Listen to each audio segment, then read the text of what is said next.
Ազգային ժողովի պատգամավոր Գագիկ Ծառուկյանի ընտանիքին պատկանող Արարատ ցեմենտ գործարանի աշխատակիցները վաղ առավոտից գործադուլ էին հայտարարել և փակել գործարան տանող ճանապարհը։ Հարյուրավոր աշխատակիցները ապրիլի 12-ին ղեկավարությունից ծանուցագրեր են ստացել, որ 2 ամիս հետո պետք է ազատվեն աշխատանքից։ Ստրատեգիական նշանակություն ունեցող գործարան է։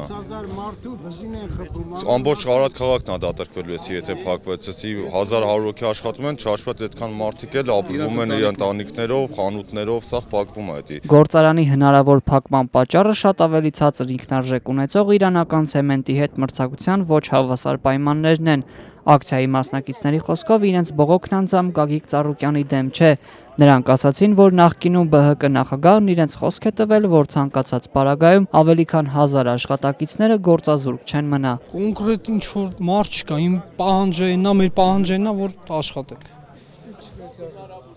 Այսինքն ասում են արտագաղթ,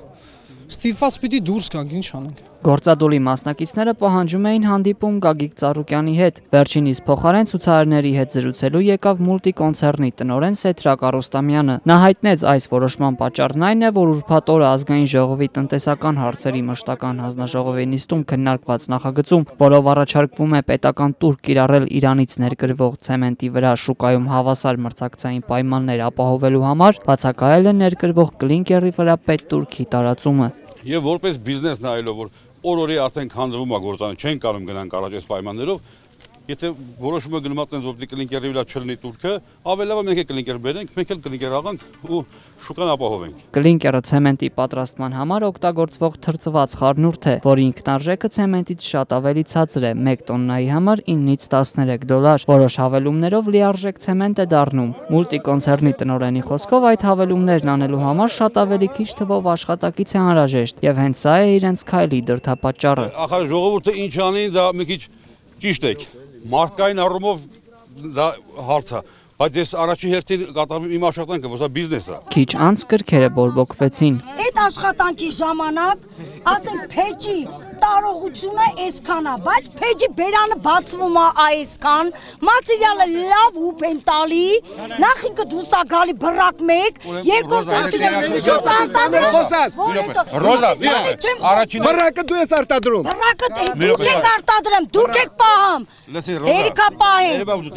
Պատասխանը փեջը չի կարա քիչով աշխատի։ Հենց էլ կարելի է։ Համար կարելի ես պատասխանատվություն։ Կողմից են ասում, կարելու ես։ Ազատության այն հարցին, թե հնարավորություն չկար կլինկերի հարցն էլ ներառել այդ նախագծում, Սեթրակ Արոստամյանը պատասխանեց։ Մի քանի անգամ մենք մասնակցել ենք քննարկմանը։ Ես եմ մասնակցել, Առաքելյանն է մասնակցել, Վարսեղյան Արմանն է մասնակցել։ Մենք մասնակցել ենք այդ քննարկմանը։ Այդտեղ բոլորը մեզ լսեցին։ Մենք շատ ուրախացանք, որ լսելի էինք, բոլորը հասկացան։ Ու այդ որոշման նախագիծը կառավարության նիստով անցավ այդ նույն տարբերակով։ Մենք ողջունեցինք, որ նիստ անցավ, նույն դեպի գալու է, բայց ուրբաթ օրվա հանձնաժողովի նիստը այնտեղ բացի այդ 2-3 հոգուց ողջենք ավելի նեյտրալ էին խոսում, գոնե Այսինքն ուրբաթ օրվա նիստի արդյունքն է, հա, այս ամեն ինչը։ Ուրբաթ օրվա նիստի արդյունքում որոշվեց, որ կլինկերը հանում են մեջից, եւ ժամկետը դրվում է մինչեւ այդ ծանոթագրերի մասին իմացել են շատ ավելի վաղ, քան ուրբաթ օրվա։ Չի կարա լինի։ Գործարանի խնդրին այսօր անդրադարձել է վարչապետ Նիկոլ Փաշինյանը, նա վստահեցրել է, կառավարությունը որևէ մանիպուլյացիայի չի փորձում գնալ։ Կառավարությունը այսօր ոչ մեկից ոչ մի բան վերցնելու կարիք չունի։ Կառավարությունը այսօր զարտուղի քաղաքական աջակցությունների կարիք չունի, որտեղ կառավարությունը գործում է ժողովրդից ստացած մանդատով եւ գործելու է այնքան ժամանակ, քանի դեռ ունի այդ մանդատը։ Մենք մանիպուլյացիաներով իշխանություն չենք պահելու։ Իսկ այդ խնդիրը արդեն գործատուի եւ աշխատողների խնդիր է։ Արարատ ցեմենտի աշխատողները Ազատությանը հայտնեցին, որ շարունակելու են բողոքի ակցիաները, քանի դեռ իրենց աշխատանքի հարցը չի լուծվել։